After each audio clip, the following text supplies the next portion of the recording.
Go live because he's the host, and we are live.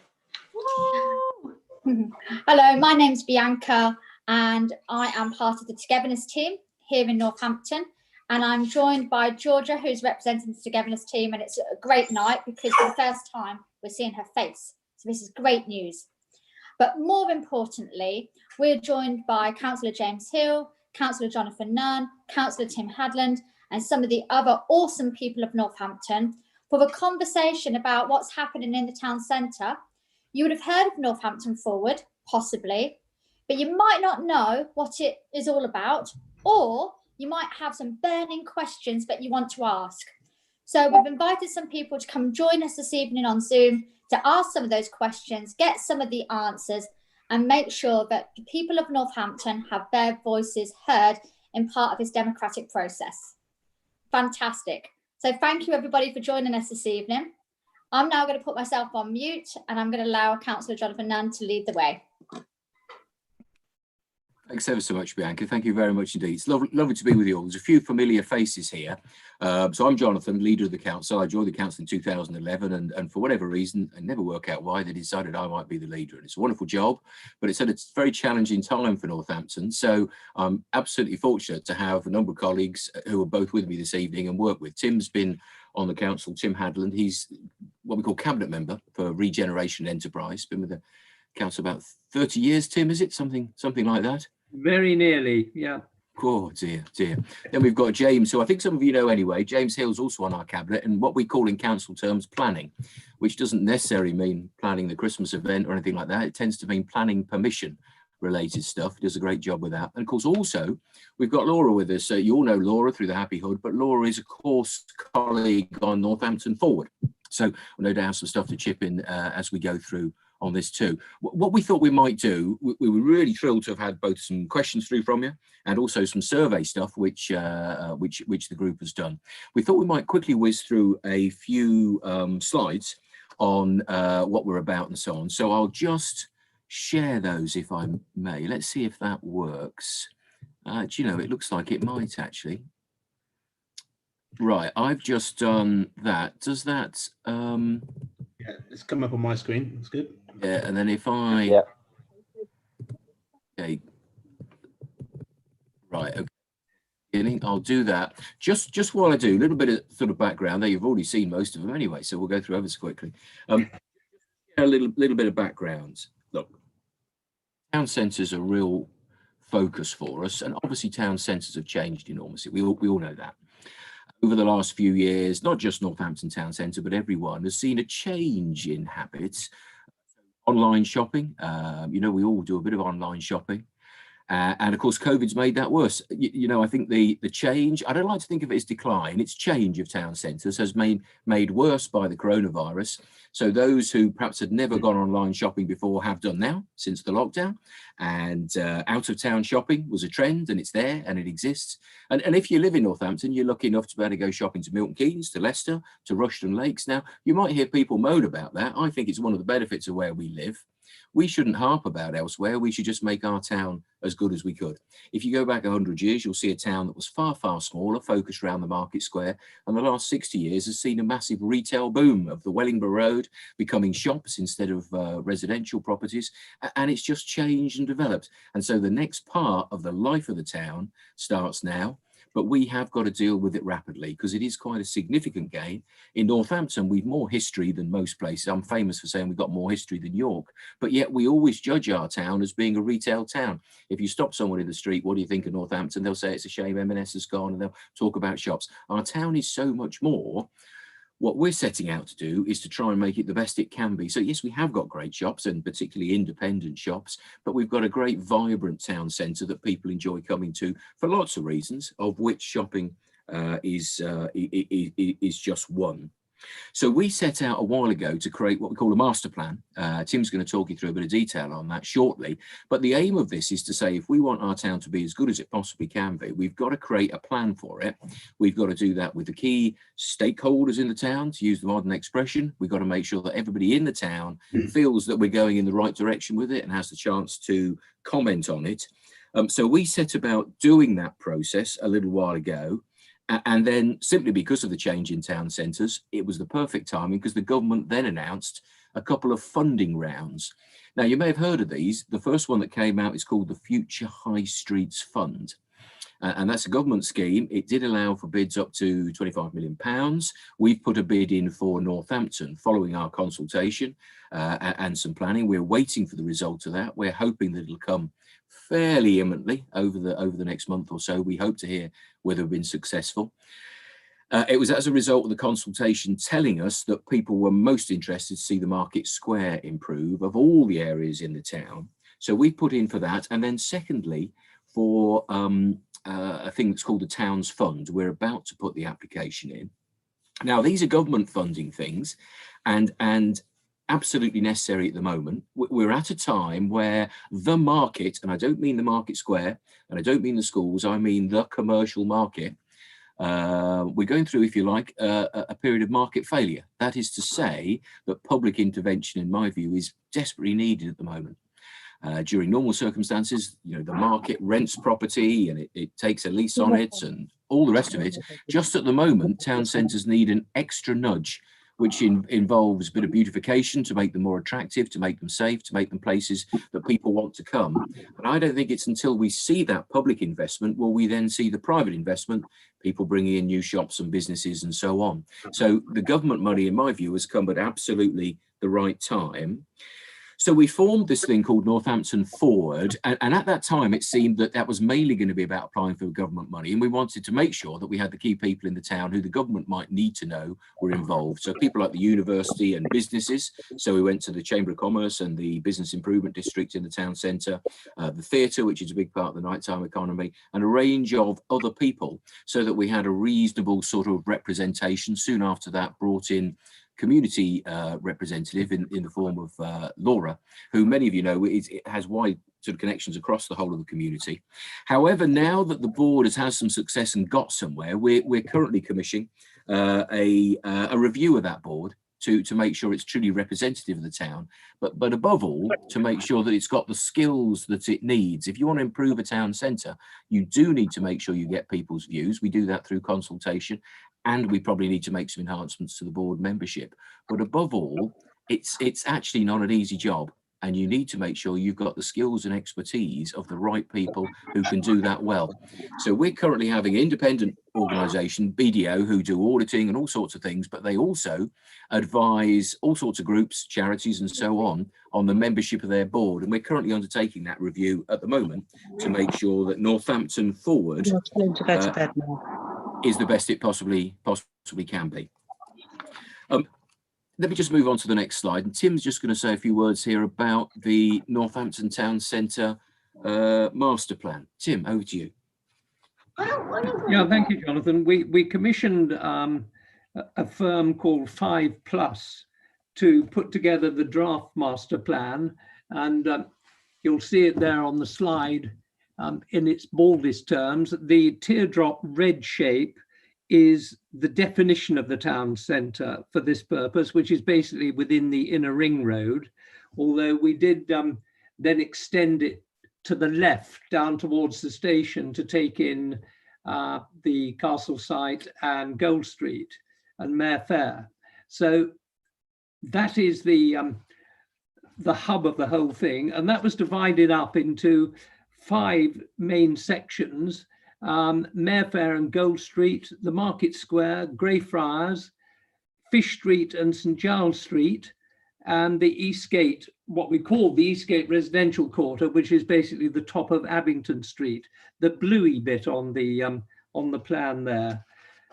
And that then set out various proposals for each of those areas, and that went out to a public consultation, which really runs into question 2 on your list, I think, where you said that 1,500 members of the public were consulted. In fact, everybody we could get at was consulted, and we had 1,500 responses. That consultation included going out through all the various media channels, Chronicle and Echo, radio, social media. We also took a shop in the Grosvenor Centre, and we took a stall on the market square, and we put leaflets out around various public and not so public places. And you'll see that runs into question 3, which Jonathan will come on to. So the responses we got were really very positive. I think historically, I have a number of miles on the clock, and I have the scars to bear it. And there have been lots of consultations in the past where people were quite happy to tell you what was wrong, but they didn't seem that enthusiastic about doing what was right. Well, on this occasion, we were able to go with a very ambitious program, and people really were fired up by that, and we got a lot of enthusiastic responses, and more of that a bit later. And Jonathan, I think, is now going to talk a little bit more about the rest of the consultation. Can I just stop you? Can I just remind people that if you're referring to a question, the people who are watching this can't actually see the questions. So can you actually make sure you read the question out that you're referring to? Okay, well, thank that you. one that I was referring to, we had, for those who don't know, we were sent 10 questions, which was very helpful because we could see how people were thinking and what sort of concerns they have. And the question I was referring to what says in the master plan document, it said 1,500 members of the public were consulted. Is this enough to get a full picture of what residents want? And that's why I talked about what we actually went out to, and the fact that these 1,500 were actually the responses that we got back. And the professionals reckon that that's a pretty good response for this type of exercise. So over to you, Jonathan. Yeah, lovely. Thank you, Tim. Yeah, and we'll do that. We'll make sure that we try and answer some of the things people have asked. We'll make sure we actually go through each individual question at the end, read the question, and then make sure we've covered the answer. Happy to. Thanks, Bianca. And yeah, interesting. Just another thought that occurs to me. Any one of these slides, Tim and I could speak about for hours because they all represent a huge amount of work. The reason the 5+ company came in, they were involved partly in the regeneration of Altrincham, which is held up as a great example of regeneration and so on. It's a place that apparently has really turned itself around. And also they were able to take an objective look at the town and identify, if you like, there's a phrase, the art of the possible. You might have heard of that. And so that was one of the reasons for bringing them in. We just wanted to quickly highlight a few projects. These are the things that people tend to ask about because they hear there's something going on. And the first one is the Museum and Art Gallery in Guildhall Road. I mean, a rotten shame that it's been closed for so long. It would now be reopened. It's had a massive refurbishment and extension, £6.7 million. I took the job on, the money was there for that because somebody had sold a stand, always considered popular. You have to judge it when you go there, and you'll have to decide whether you think it was worth it. It's twice the size of the previous museum. The nature of the architecture inside is absolutely lovely. And this picture you can see on the left of the screen, I absolutely love that because it shows an old doorway through that at one time into what was called the jail block at the back there of the museum. And you see how that architecture links to this lovely big atrium here. It's lovely and bright and airy. Some of the things that are going to be in there, well, first of all, there's going to be the largest collection of objects charting the history of shoes in the world. This will be a world-renowned exhibition centre for the shoe heritage of Northampton. But actually beyond that, you've got the opportunity to see the work of local artists, and local artists who make their living that way will also have a selling gallery. So if you want a piece of art, you can go there and you can buy it. There'll be touring exhibitions by some really fantastic artists, many of whom wouldn't normally come to a provincial town like Northampton, but we have a number of them lined up to put great exhibitions on. So it's going to be something really, really significantly even better than the previous museum, but still will tell the wider history of Northampton. So that's tremendously exciting. Would have been opened in, I think it was June. Sadly now we're just waiting. It's basically ready to go as soon as we get the go ahead on the virus. We think it's going to be early part of next year. You don't always rush to put all of the artifacts back in if the museum is not going to be regularly open. So there will still be some more of that to be done, but it should then soon be open fairly soon once we've got this dreadful virus out. Tim, I think you were going to quickly mention Vulcan Works, weren't you? Yes, but the Vulcan Works, which is down below the museum, is a 13 million pound project for creative startup businesses to have a home to set up, to also liaise with each other, and will be a creative hub in the heart of the cultural quarter. It'll have 60 workspaces of varying sizes and varying types, and will be a great magnet, I think, for new and young businesses in the creative sector. And of course, we're working closely, and will be, with the university, and it'll be a great fillip for that part of the town centre and the town centre as a whole. That is progressing well, despite all the problems of the pandemic. And we expect to be open early in the new year, February or March, all being well. So very exciting. You can see the big round photograph there is the building at the bottom of Fetter Street and fronting onto Angel Street. The shell of that is now complete. There's another new building, which again, the shell is complete on Angel Street. And then the Guildhall Road frontage, which is the oldest part of the buildings and is all listed, that is coming on now, and the facade is just being finished off. A very complicated site with very old buildings. And as always with old buildings, you don't know what you're going to have to do to them until you start dismantling them. But in spite of all that, it's run very well to programme and to budget, and is going to be yet another exciting opening next year in the town centre cultural quarter. Thanks, Tim. Yeah, absolutely. I mean, it is a splendid building. It's going to then, so you have 60 odd units for young businesses in the creative sort of sector and so on. So very exciting for the jobs it'll bring as well. Filling time. My slide. Just to talk a bit more about the Future High Streets Fund then. Now, this is an interesting fund. As I say, you can put bids, you could put bids up to £25 million through the master plan, and then the consultation on that. People came into the shop in the Grosvenor we had and gave their views, or they filled in, the Chronicle and Echo reproduced the whole questionnaire and consultation. So and so on. So from all those responses, we were able to highlight the real priorities for people. And one of the ones that really stood out was the Market Square. People were really, really keen to change it. And I was quite glad about that. I've always thought our Market Square, it's pretty special, really. It's 2 acres, which makes it one of the largest market squares in Northampton, in Europe, certainly the largest market square in Northampton. It's one of the largest in Europe. Historic market square where we've had the market charter for over 800 years, etc., etc. But in a way, I always think the market square is a barometer for the health of the town. And at the moment, the market square looks pretty tired, really. It does need reviving. I see all these lovely market squares that other places around the town, around the country have been able to create. And, you know, my view is if they've got it, well, I think Northampton should have it. So I was absolutely thrilled. There were a number of things that people felt were going to be really helpful. One of them is fixed market stalls. We have a really close relationship with the market traders. Many of them say that if you load a van up early in the morning and then load it back up at night, that's not very appealing to people who want to develop a business. It doesn't actually attract many young people in. So there's an aging profile of market traders. Also, if you have a fixed stall, by which we mean some sort of lockable unit, you can fill it with shelving and fill it with much better stock, or maybe operate other types of business, beauty services or whatever it might be.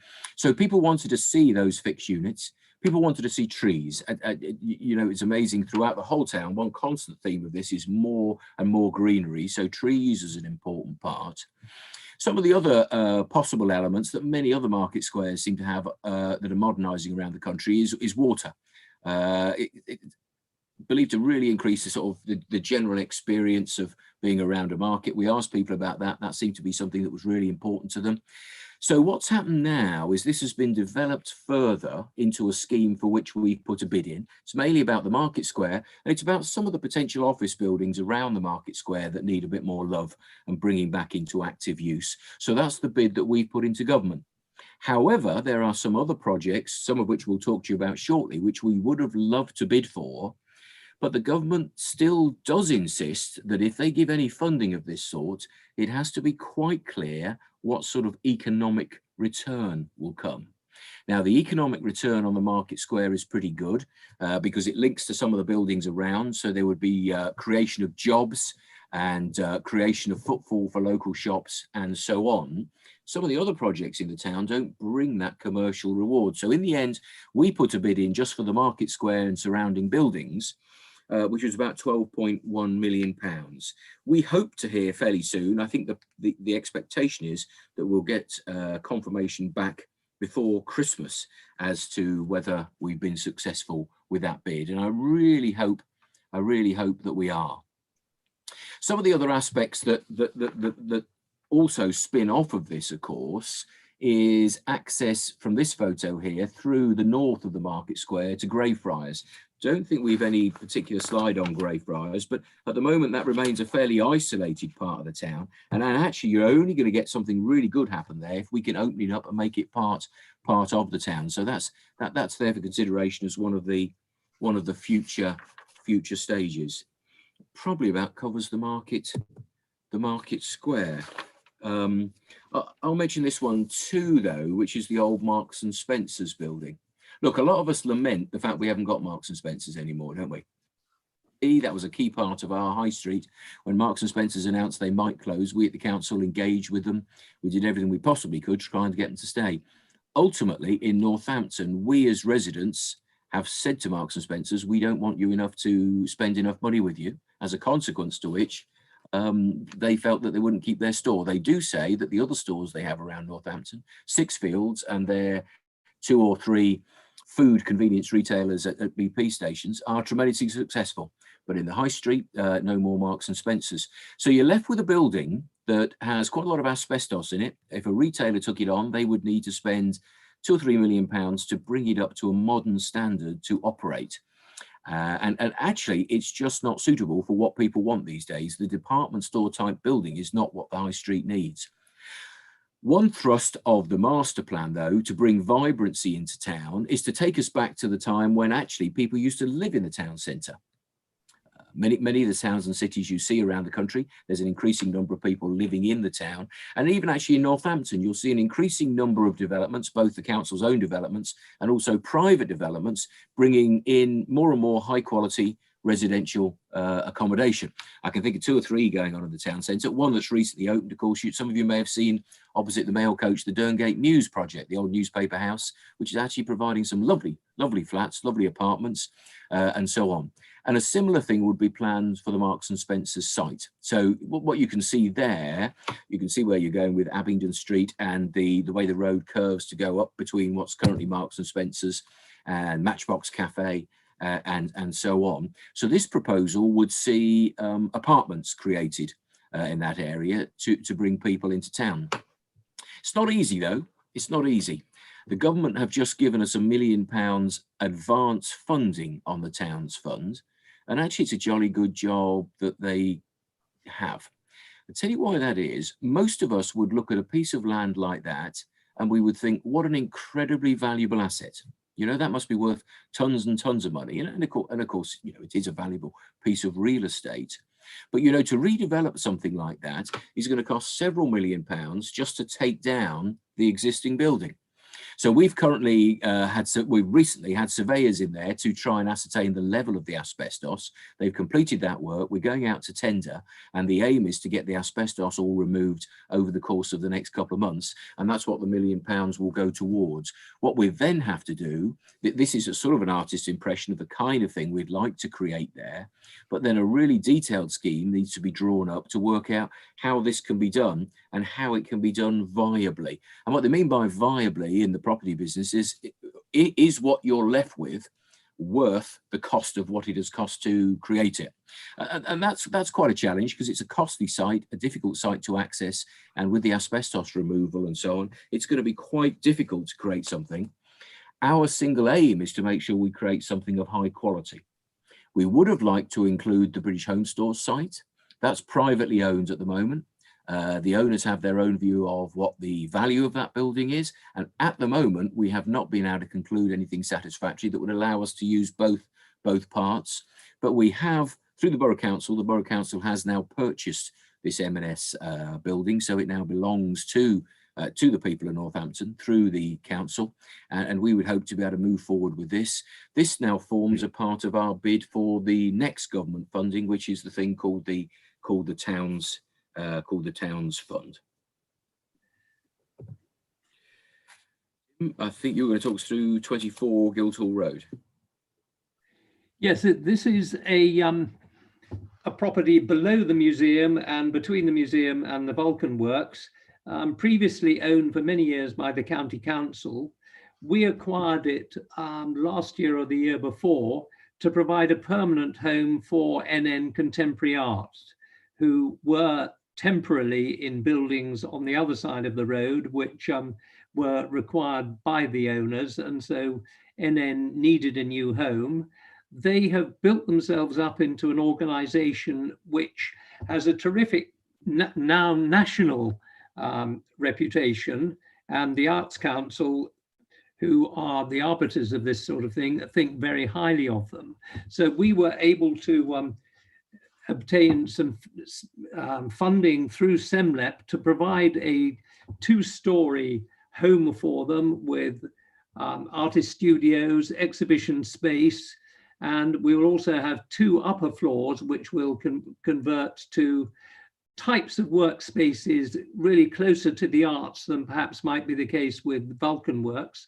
So the whole of that side of the street will will then be new ventures to take the creative and arts and museum side of life forward, and will be a terrific hub working with the theatres on the other side of the road to provide the cultural quarter that will be a really good attraction to draw people into the town centre, and also improve the lives of the people who are already living there, because they'll be able to work there as well.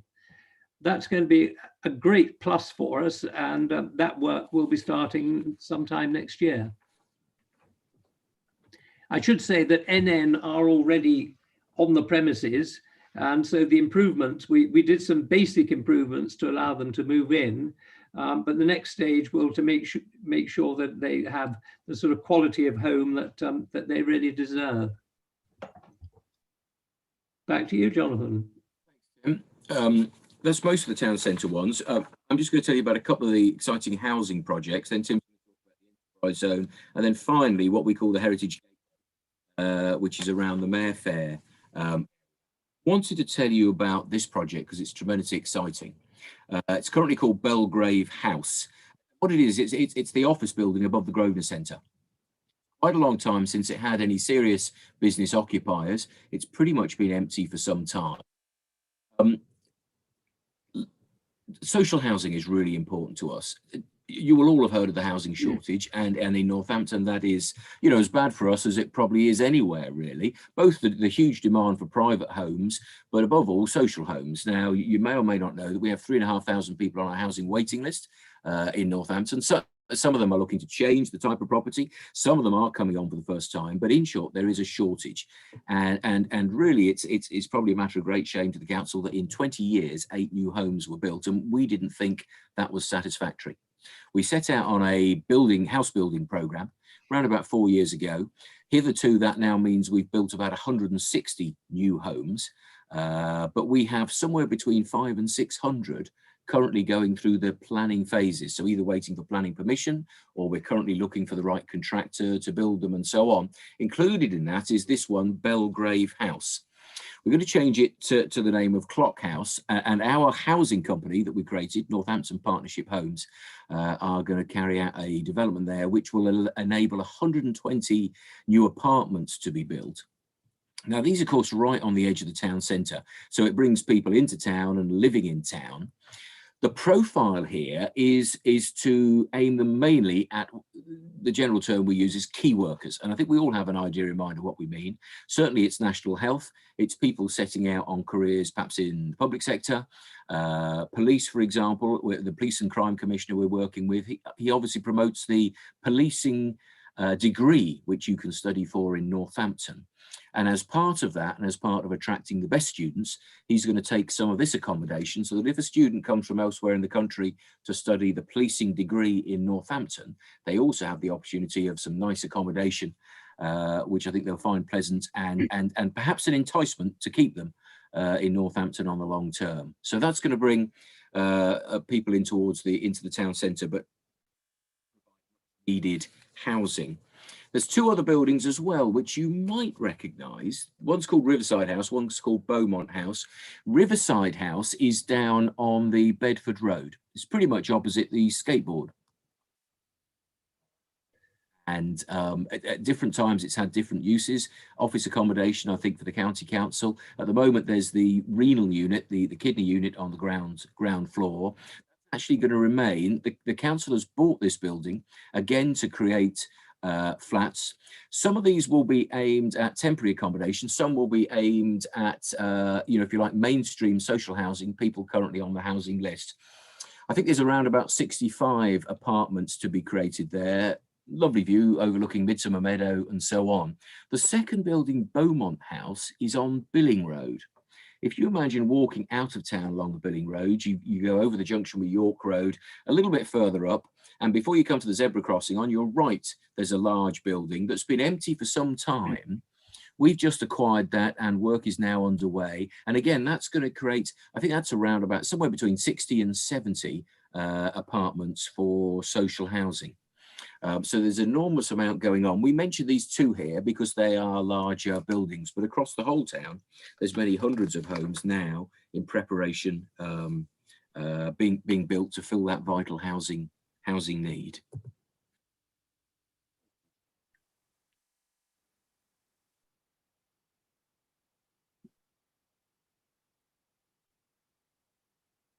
You, Tim, on Enterprise Zone. Over to me. Yes, please. For Waterside, you may know if ever you've driven around St. Peter's Way, because it had a hoarding saying for Waterside for a couple of years, although that's now changed. This is a site that we inherited from the West Northamptonshire Development Corporation, and they had a partnership with a developer who decided not to develop, although it took them quite a long time to realise they weren't going to do that. So it's now our project to deal with, and we've just put together a master plan which will provide a high quality hotel at the station end of this site by the Innovation Centre and opposite the main station building. It will provide housing along the river frontage, which is at the back of the site, and it will also provide one or possibly two office buildings. As you'll appreciate, the office market has undergone pretty significant changes with the pandemic, when there's a lot more working from home, which may well carry on in the future. But that's the project at the moment. Jonathan's touched on the question of marketing attractive to investment. We're not in the position to provide many tens of millions of pounds to actually carry out developments. And so we have to make them attractive to the development industry. And we're putting in a funding bid at the moment in order to meet that shortfall. And we've got a lot of interest in the various facets of that development.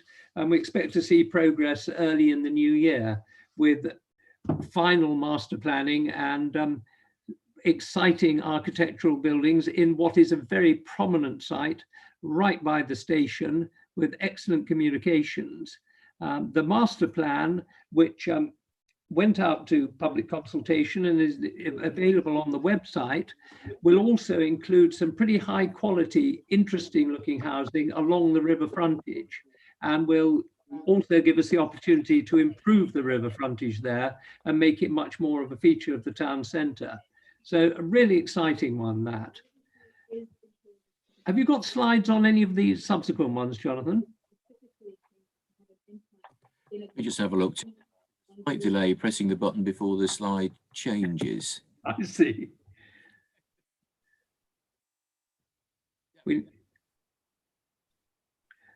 Now, this is Horizon House project. The other side, anyone who can remember the gasometers, there was a very large one on what is now the Waterside site on the St. Peter's Way roundabout. Horizon House is the next stage round the roundabout and is the old gasworks site. And you can see the bottom left slide there is the building which actually fronts onto the roundabout, which was the gas board offices at one time. We have a proposal there to redevelop and refurbish that with an office scheme, very exciting looking building. And you can see from the top left is it's going to have some pretty interesting interiors, bringing the old building and a new building together with a large atrium between them. That is going through pre-planning application procedures at the moment, and again will be coming on stream in the next couple of years. We have a potential occupier for it, and so once we can get the planning through, then that would really steam ahead quite quickly.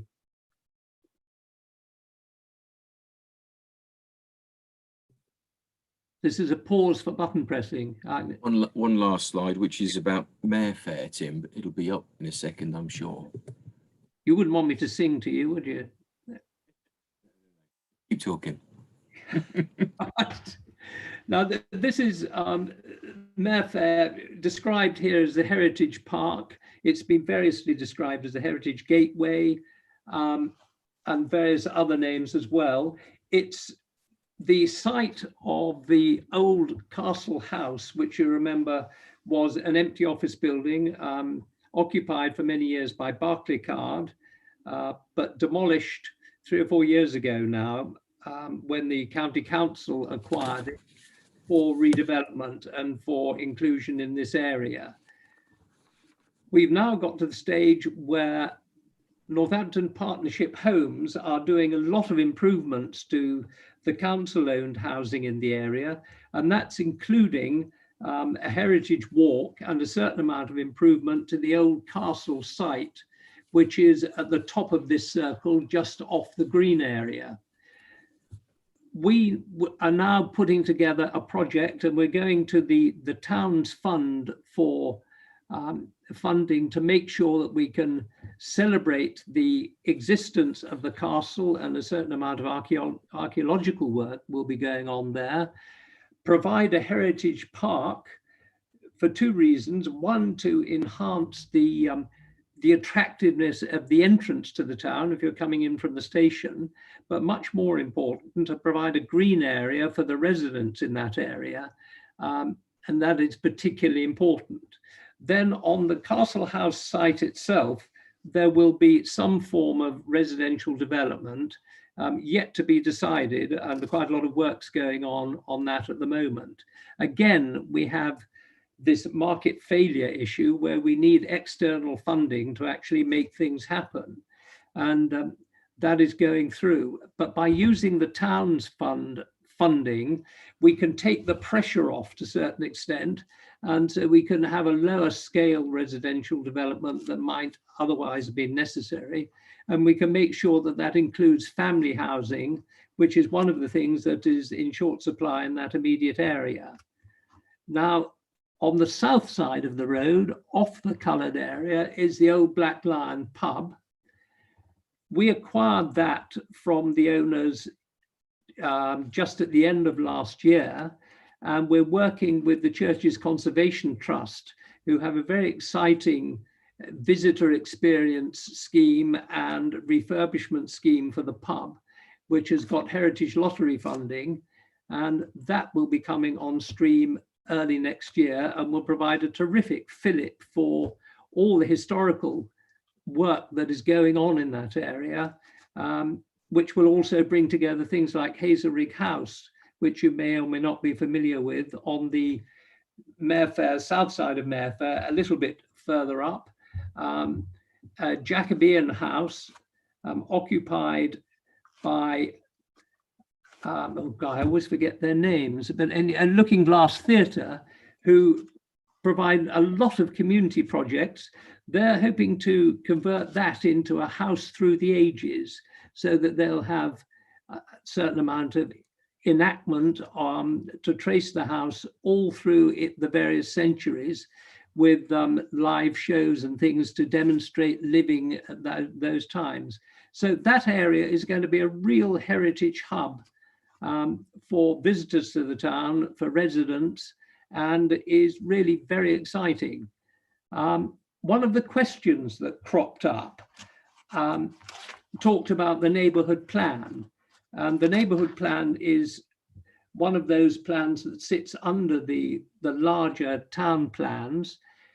And the two major facets that came out of that were that a green area was required, and that is what we're now going to bring forward, and that family housing was also required in the area. And again, we're working to see that that is provided. So I think people in considering the neighbourhood plan went all the way from some wanting the whole area to be green and no development at all, to others wanting lots of houses and less green. So we're trying to strike a balance there to celebrate what we hope will become a much more nationally important area, celebrating the castle and its history and its surroundings. I mean, for those who don't know, the Northampton Castle was the seat of government of the country at one time, and it was also where Thomas à Becket was tried. And so it's gone through terrifically important phases in its history. Unhappily, it was then, of course, demolished to make way for the railway, but its history is still there. And with the benefit of technology, one can also celebrate heritage virtually and in a number of very exciting ways to make sure that it really plays its part in the appeal of Northampton as a town. So that's the Heritage Park. We have a thing called the Heritage Gateway Board, which I chair, and that includes representatives of all the various organisations concerned in that area, with the Friends of the Castle and Springborough's Voice, the Church's Conservation Trust, and others. So we keep in touch with either monthly or 6 weekly meetings, and everyone is able to bring their opinions to that board, and we can also keep them updated on the progress of the various schemes that are going on. So that's all I think on the Heritage Gateway. Which was the last one we were going to show you. And we hope that, you know, there is so much. I'll stop sharing slides so we can see each other better. There's so much going on in the town. There really is. We wanted to show you those ones. One, because they relate slightly to some of the questions that were asked. Also because they're key things happening in the town, and hopefully they'll create jobs, create much needed housing, also start to celebrate the history of the town, and basically just make the town a smarter and more attractive place. It's worth saying that all these things are quite difficult to deliver, and sadly there's always a money side to all of it. But we'll pause at that point. We've got your other questions to go through. I don't know whether we pause there for new questions, Bianca, Georgia, or whether we go through those. They may be the same questions people wanted to ask. Up to you. I think if it's okay with people, what we'll do is we'll start with the awesome humans of the world who are online with us now, and just see whether anyone here has a question that they want to ask. You can either do it through the chat and Georgia or I will read it out, you lucky people, or you can be brave and bold and say it with your own voice. Does life get any more exciting in lockdown times, you ask yourselves? Possibly not. So let's have a look at the chat. I know Georgia's got a few. Sean, have you got any questions? Yeah, would you like to go first? Is my microphone working? Yeah. Cool. Yeah, I just wondered, basically, obviously there's quite a few projects going on that you were talking about. I wondered if they are sort of separate entities and they're all running alongside each other, or if you had any sort of priority in terms of which ones you'll think to tackle first and use as an example to secure more funding, and just if you've got that far down the pipeline, basically. Yeah, happy to comment. Tim may comment too. So the Market Square was a top priority from the previous consultation. The other nice thing about the Market Square is it's publicly owned. So if you want to set about changing the town, a lot of it's owned privately. You know, most of the buildings in the town are owned privately. The Market Square is owned publicly, so the public through the council can get on with it. So that's probably our #1 priority. And of course, the money for that hopefully we'll get a decision in very soon on the Future High Streets Fund. So that's a priority. But another consultation has just finished, and I might send you the link, because although the consultation is finished, if you didn't catch it, there's some interesting info online about some of the other projects going on. We've just completed that, and Tim and I have a meeting tomorrow with Northampton Forward Gang to hear what that public consultation was, because that was seeking to get from around about a dozen or so projects down to a much smaller number. So that will be the public prioritization of some of these other projects that we've spoken to you about here. And then we'll go out and we'll sort of announce that. One of the things separately that occurs to me we should do, and it's lovely when you get groups like this, because we know that you're all committed, interested in the town, we can put you on our mailing list. So any sort of consultation that comes on, you get to hear about it. And if through the administrator of this group or whatever, somebody can stick it on there, it means that future consultations, or indeed if we announce the results of the consultation that just finished a month or so ago, you'll get to hear about it and get a chance to read about it. Yeah, that's great, thank you. Just following on from that, I wondered if the cost effectiveness analyses are things that are conducted prior to the proposal, things like that, and if they're available. I know I'm not going to ask for a breakdown of your figures now, but I just meant in terms of on request, are things like that available? Yeah, I would think so. We would probably hold fire until we've beaten other towns to it before we show our hand a little bit, because we're slightly competitive on behalf of the people of Northampton. Tim, were you going to make a comment there? Yeah, they're slightly peculiar beasts, because we don't make the rules. We have to go by a thing called the Treasury Green Book, which decides how benefits and costs are assessed and calculated. And as Jonathan was saying earlier, the object of the exercise is to make sure that the benefits exceed the costs.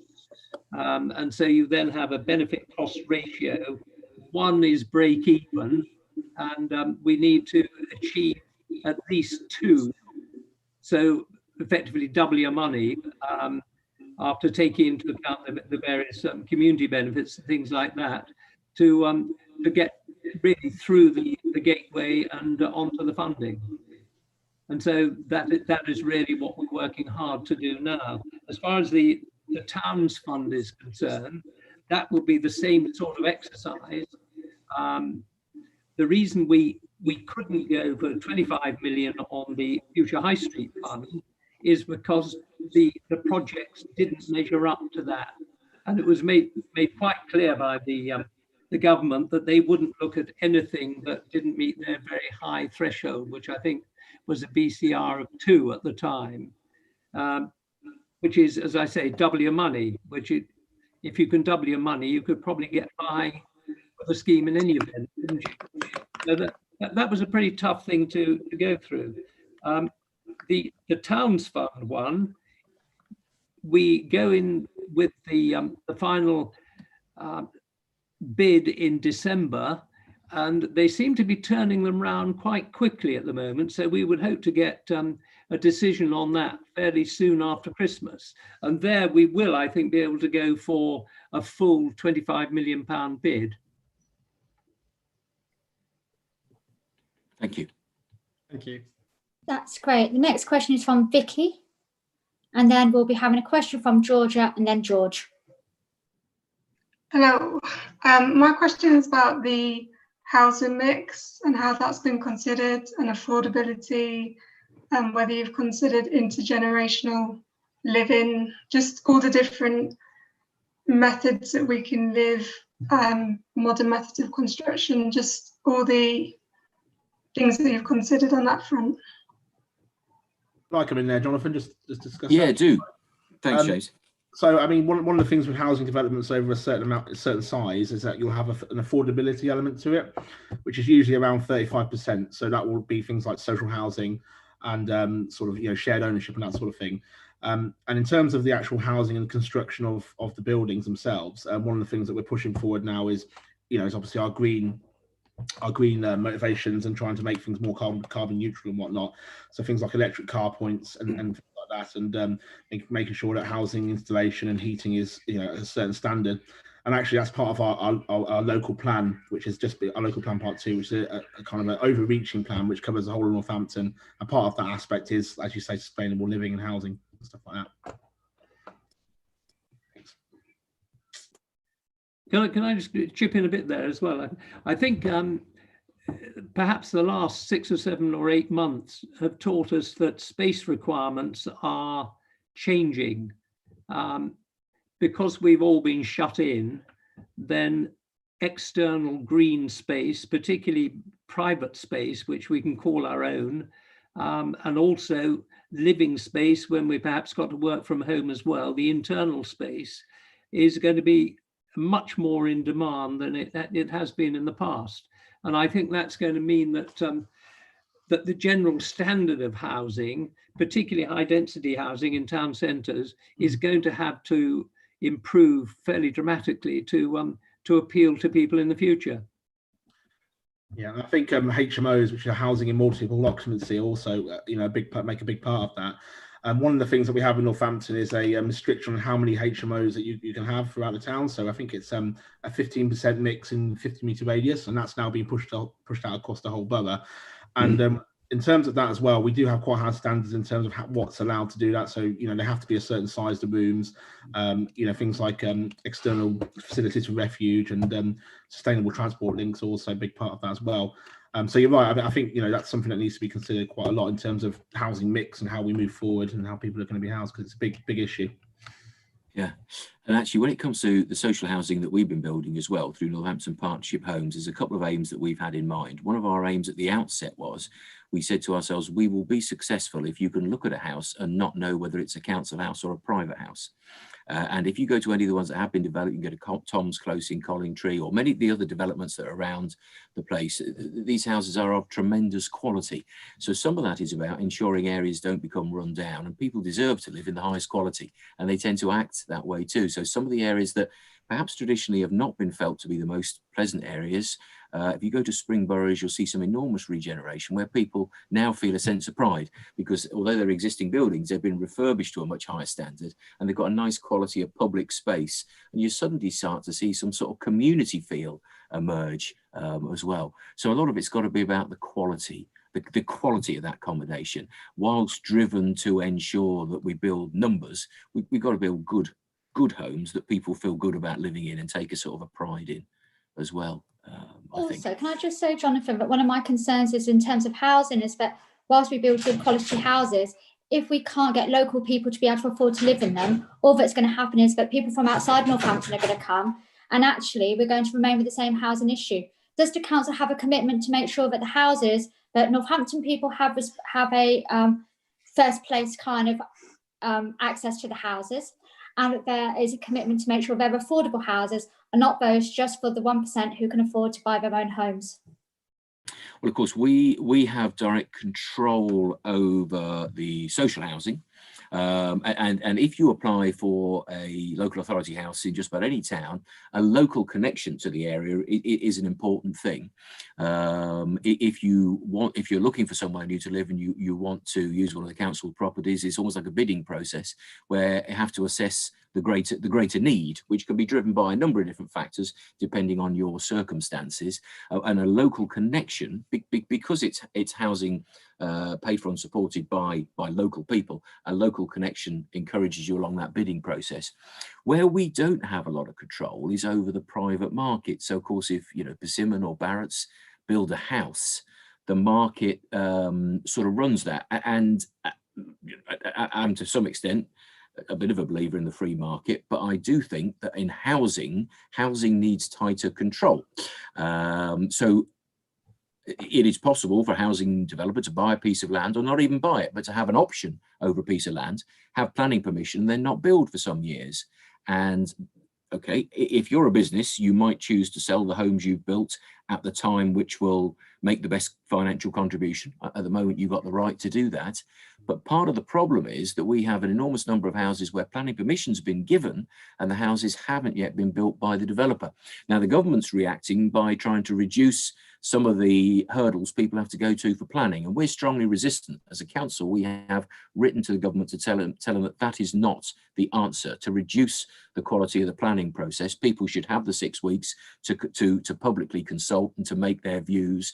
And local authorities should, to some degree, be able to sort of place shape. In other words, determine what happens. If you just let everybody build any old shanty or warehouse type housing accommodation, you're not going to have the best quality for the town, and you're not going to have the best quality of the life for people to live in it. So we're strongly against that.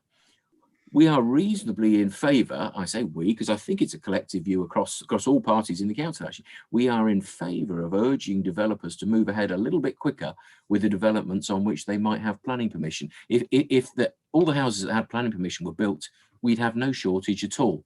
Some of the ideas for that is we think that it might be appropriate to start charging builders, developers, business rates on plots that they have not yet commenced, to build in some kind of financial incentive to get cracking now, because whilst they are a private business, they buy the land and they have the right to make a profit and to pay their wages and so on.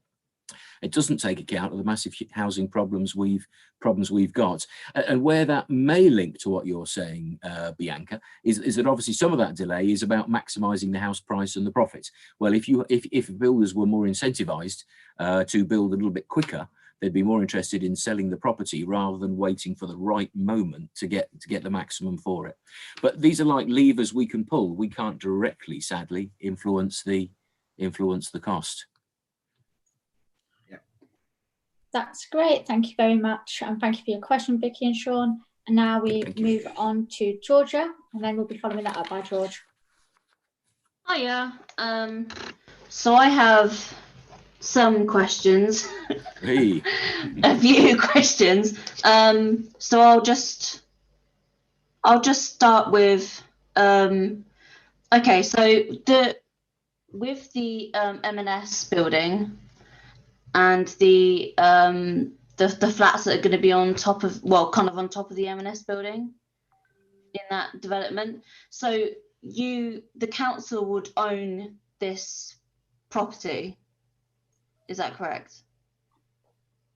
What would probably happen in practice, Tim might know even more about this from his own experience, but the council has bought it to make something happen, but the likelihood would be it wouldn't be able to fund the build. It would require a developer of some sort to come in who can fund the building process and somebody with the expertise to get the final design right.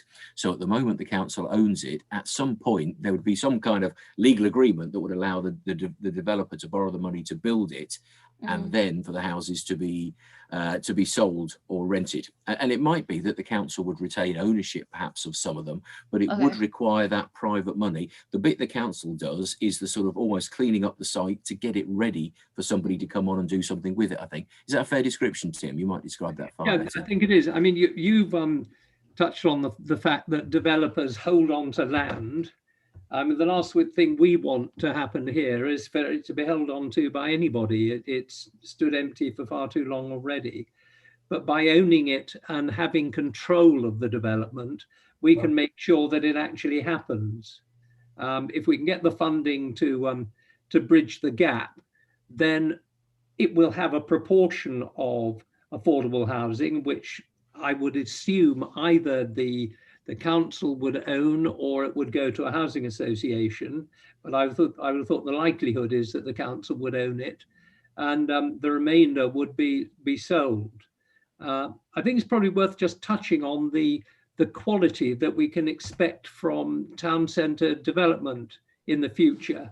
I don't know how many of you are familiar with the work that Northampton Partnership Homes are going to be doing at Spring Boroughs over the next couple of years, where the older blocks, which are gradually becoming vacant, the ones facing onto the Horse Market, are going to be demolished.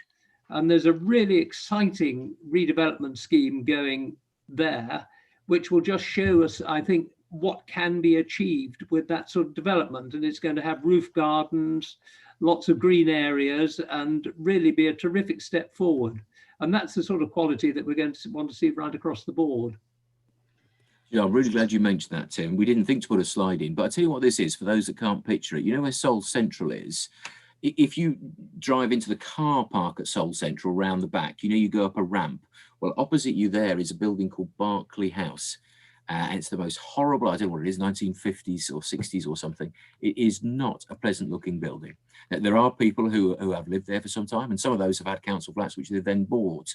But that's going to be a tremendous improvement in the look of the place on the outside, but also the quality of life for people who are going to live in there. And some of the residents who live there have moved elsewhere for the redevelopment, and then they then want to move back in because they like the area. But no, I mean that's going to turn what I think really is an eyesore into something really positive and a nice quality place to live. Sorry, Bianca. Georgia, have you got your next question? Yeah, the reason why I was asking that is because you said that, well, it was said that there's around 3,500 people who are on the housing sort of like waiting list. And obviously there's loads more people who kind of technically count as being homeless in the sense of not owning their own home or whatever. So what I wanted to know was how that problem can be fixed if the new buildings or the new flats that are being built are out of their price range. And that links to what Bianca was saying, wasn't it, about the price of housing? I suppose generally Northampton is sort of medium range, isn't it? It's quite a bit more expensive if you go down the motorway to Milton Keynes, and it gets a little bit cheaper as you go up the motorway north, doesn't it, really? And I mean, that's a factor of the housing market. The only thing I would say on that, it's a useful thing that you've said, really. In local authority housing, more and more of it is at what's called affordable rents rather than social rents. Social rents are less money, but if you build something, you have to work out whether you can cover the cost. So I'll give you an example of a recent scheme. Do any of you know East Hunsbury? A thing used to be called Overslade House, and actually we've now called it Centenary House. It was not a terribly pleasant place to live because it wasn't a very nice environment. It wasn't a very nice building. Also, it had got to the point where the antisocial behaviour was absolutely out of hand. It was effectively run by gangs. Northampton Partnership Homes, all of the occupants were moved elsewhere. They're now converted it into a beautiful housing for families, and families have moved in, and it's a lovely environment. It's been landscaped around and so on. Now, when we built that, we could only make it work at affordable rents. That's to say, I'm going to give some figures that are about right, but probably not perfectly right. Families were going to have to spend 110, 115 quid a week on rent, whereas social rent would have been more like 85. The reason for that, it was going to cost £3.5 million to complete the project. And if we had charged the social rent, it would have lost money and we wouldn't have been able to build more homes. At the last minute, the government gave us a grant of £1 million, and suddenly that reduced the cost of the project enormously. So instead of £3.5 million, it was costing us £2.5 million, and we were able to reduce the rent to social rent, which is, if you like, proper council house rent. So there's always that dilemma, because you'd love to build everything at social rent, but you'd only build a fraction of the number of houses. And every time we build a scheme, we go to the government with a begging bowl and say, please, please, please throw some money into this project so we can make that rent a social rent, if you like, rather than an affordable rent, which might cost a family, 30 quid a week more or whatever. I don't know if that makes any sense to. That's great. Thank you, Jonathan. Georgia, have you got a follow-up question or another one? Let me just check quick. I've got so many. Okay. So with the consultations that you did, I think there was around 1,500 people that you consulted, wasn't there? No, 1,500 responded. Responded? Yeah. Okay. And I just saw that it seemed that around 50 to 60% of people agreed with what was said. Is that correct? Yeah, I think it was. Yeah. There was lots of different elements, and some. So there was different proportions. Sorry, Tim, I interrupted you there. Yeah, and the people were asked for their priorities as well, and Yeah, as we touched on earlier, the number one priority on the town centre as a whole was the market square. Yeah. One thing to just we perhaps didn't touch on there with the market square, it's going to become much more of a social space. Ironically, probably back to where it used to be donkeys years ago. I mean, I'm old enough to remember when all the stalls were taken down between market days, which were only on a Wednesday and a Saturday, and it was a clear space for the rest of the time, and all sorts of activities used to go on. The social space will come back much more, and to make sure we get it right, we commissioned a firm called Gillespie's, who are really the acknowledged experts in designing public spaces.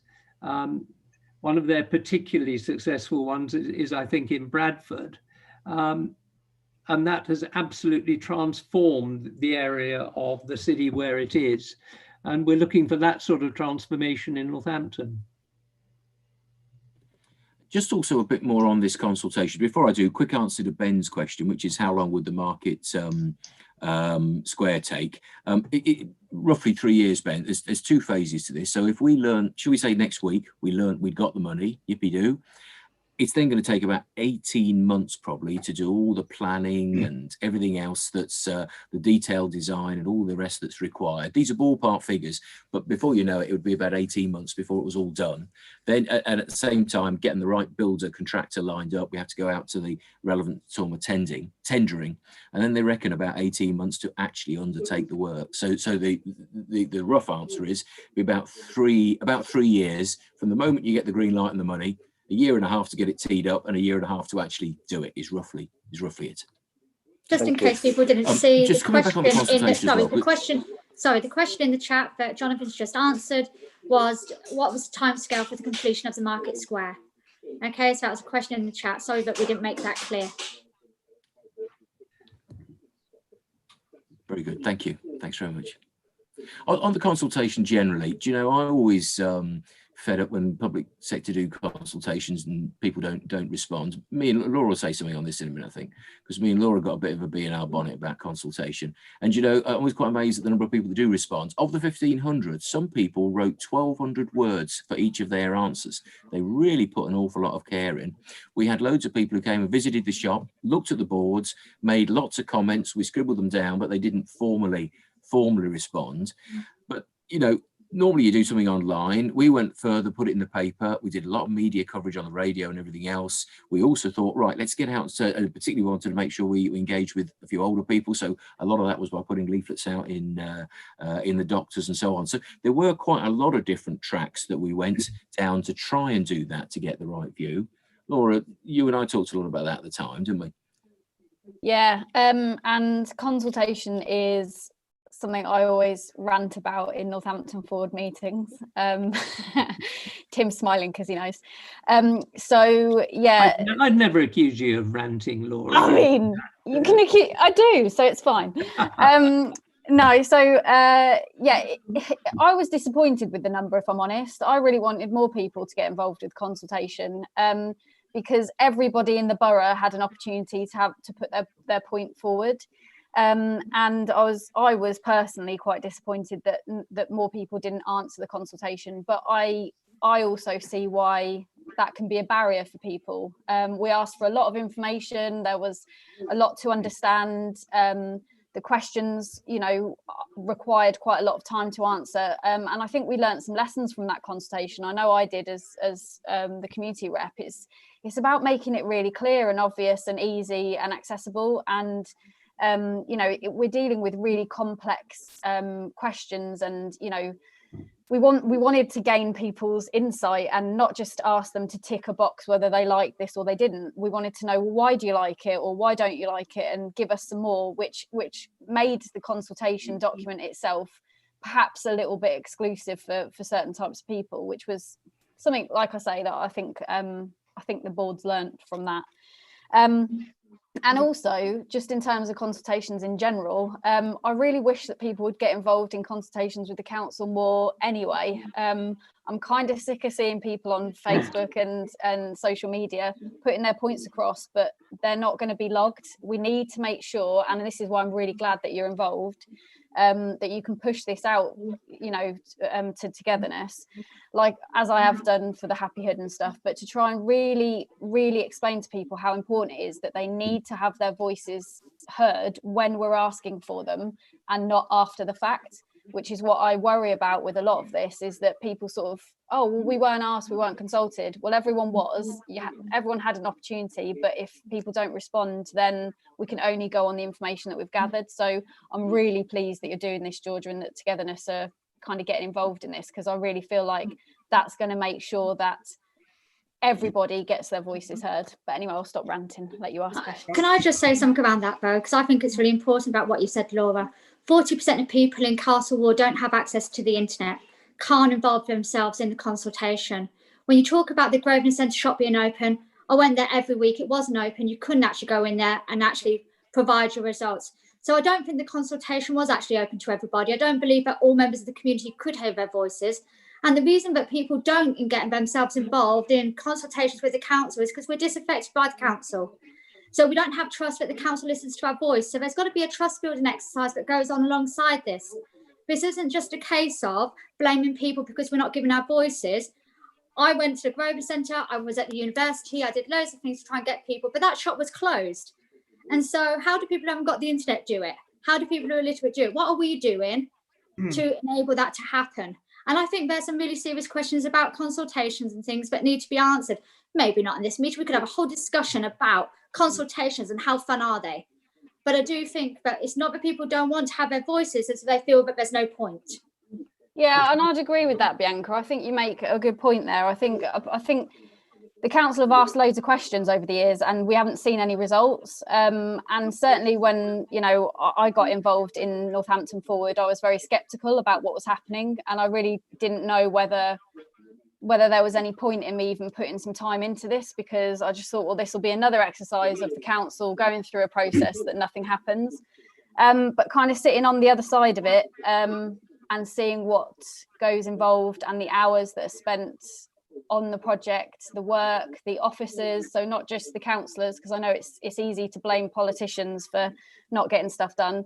But when I see the hard work and dedication from the employees of the council as well, it changes my mind. And I'm as sceptical as you, and I agree with what you've said about consultation and making sure that it's accessible for everyone. And there's literally so much more that needs to be done with consultations across the board, and we're not the only town that's facing this. So I'm really glad that Togetherness are kind of taking this seriously and helping, you know, getting involved, because I think it's when people like yourselves really push it, then you know that allows us to reach more people. So yeah, I think it'll be very... Sorry, Georgia. What I was going to say is I think that, you know, I totally agree with everything that you're saying, that maybe there is an opportunity to work closer with community groups like Togetherness, because it's not just that we are a community on Facebook, it's that we're a community on Facebook full of business owners in Northampton and teachers in Northampton, and, you know, we're all from around here. We all live in the different districts and areas. So, you know, if we could try and figure out a way of utilising that power of reach, and try and encourage people that when there is a consultation, if we could work alongside the council, then we could probably push that out to so many different demographics of people that you might not be able to reach by yourselves. And actually, like for instance, like if we could encourage people to go down to, say, a library or a local place, and then we would help them fill in the survey form if they don't have the ability to do that themselves.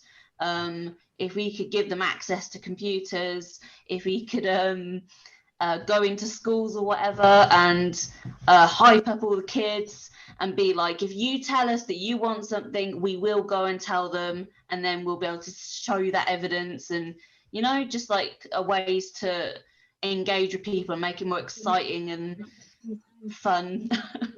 Also, Georgia, just on that, I totally agree with that. And I've said it before and I'll say it again because we're live on YouTube.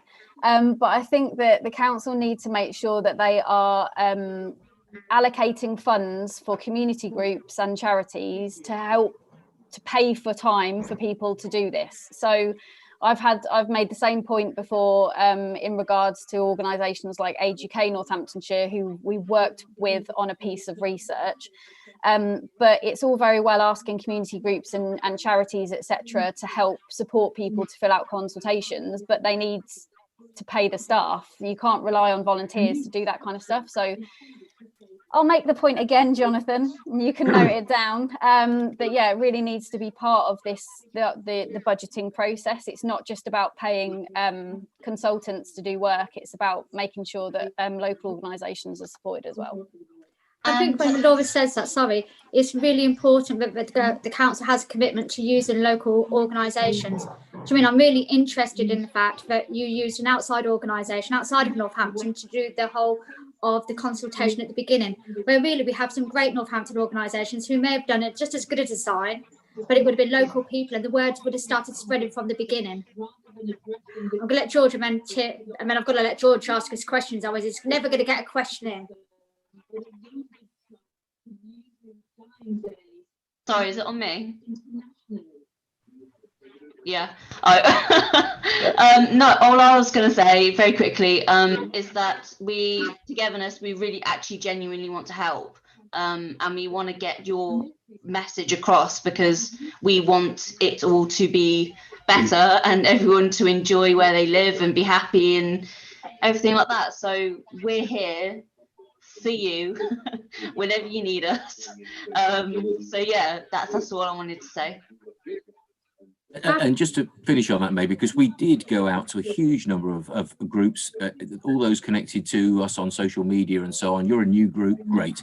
What we can absolutely guarantee you is every one of yours, about 1,700 members you've already got, every single one will hear about any future consultation, because we have a mechanism for making sure we got you on like a mailing list and all of that sort of thing. So I promise you would. I mean, we did, not to be too defensive on some of the things, but we did have people come into the Guildhall where they were free to use a computer if they wanted to complete a survey or to do a paper version. We had paper versions available for people to sit there or take away. And indeed in libraries they were promoted. So some of this is already done. It is just a fact. It's hard to get a message out there. The more groups there are like yours who are enthusiastic to play a part, the better. And I promise you, you will always, through your group, know. I'm sorry, I've just realised I'd cut across James, who was going to chip in there as well. No, I mean, I'm talking about reach, essentially. I think that's the biggest issue with consultation in my experience. Yeah. It's letting people know that this is happening and the effect it's going to have on them. A lot of people sometimes think that maybe consultations aren't going to affect them, or they're not going to have any sort of input. One of the things with planning applications that we've tried to look at recently is trying to make them more sort of visible. Obviously, COVID has restricted that further because at the moment, you know, things like going into libraries and stuff like that can't simply happen. So this is why I'm really pleased tonight that we've set this meeting up, because I think that you're a great resource in terms of reach and getting out to people who maybe the council wouldn't necessarily be able to, wouldn't necessarily have that contact with before. The council has its own social media channels, but essentially, you know, I mean, I think it's 13,000 people follow it. Northampton's nearly 250,000 people now, so that's a lot of people that might miss that. So the more groups and more people we can meet and reach, the better. It's not always about throwing money at it either. Like you say, it can be just meetings like this, which, you know, essentially aren't a huge expense, but you think about what the knock-on effect this meeting might have in terms of going forward, it can be quite big. So yeah, I mean, I totally agree with what everyone's saying. I just hope we can try and reach more people, because I really think that, you know, there's a lot happening and there's a lot of important stuff, and we don't want that, oh, I didn't know this was going to happen, or I didn't hear about this, when they could have and had an impact. Laura's point, though, James, is really important, that this meeting is really great and it is fantastic it's happening. But wouldn't it be even better if people would pay for their time? We're too often relying on volunteers and goodwill to share messages. When people are really struggling to eat, we're in austerity, we're in COVID.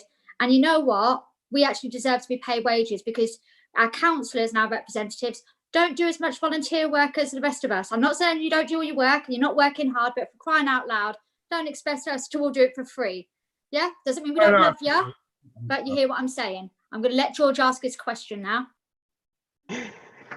Okay, thanks very much. First of all, I just want to say thank you to the guys from the council and Northampton Forward for being so open and talking us through all of the plans that they've got to do in their ideal world. My question, I'm hoping, is going to be really simple to answer, but that's probably famous last words. So it's just going back to what Tim talked us through on the property called the Vulcan Works that's sort of being allocated to small creative businesses. What kind of support is there going to be for those businesses? Is there going to be sort of any kind of subsidization in rent or anything like that at all? And that's my question. The rents will be pitched at a level which will enable us to attract people. It will have a management organisation which will support them. We're hoping that the new West Northamptonshire will pick up where we left off, because we provided business incentive scheme money and small grants to help people set up businesses in the town centre, and we hope that they'll pick up on that sort of thing. There is also business support possibly coming through SEMLET, the local enterprise partnership, but the real detail hasn't been pinned down completely yet, because it's going to depend very much what sort of management model we have. But obviously we want it occupied.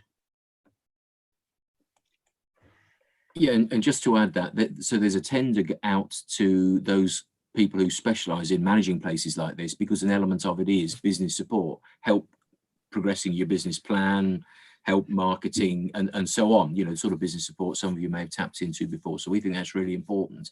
And of course, there's quite a lot of funding has come in from different sources of government, and indeed some European money. And it was some of that says that it's got to be particularly aimed at the creative industries and creative IT stuff and so on. But of course, flip side, it's a bit like that viability on housing. It costs so much, grant money's reduced that slightly, but then you're left with a cost. There's a choice there of whether you try and get the rent to cover that, or whether you ask, if I may say so, everybody on the screen, representative of the taxpayers of Northampton, to pay on an ongoing basis. Where it's pitched at the moment is it'll just wash its face, if you understand what I mean by that. In other words, rents should continue to pay so that it's commercially viable, but hopefully be at an attractive enough level in order to be successful. A thing's been done, which you may have heard this phrase, soft market testing, when you try and work out what are other people paying, what are other people charging, what take up would we get, and all of that pre-COVID looked pretty good. It looked like we were going to be able to fill the place because the offer was going to be attractive enough and it was going to cost about the right sort of money. Yeah.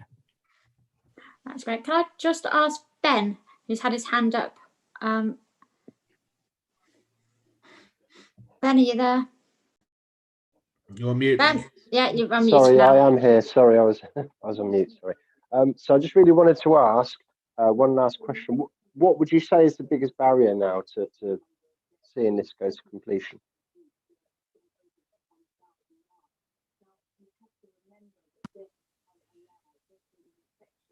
Oh, Tim, you're on mute.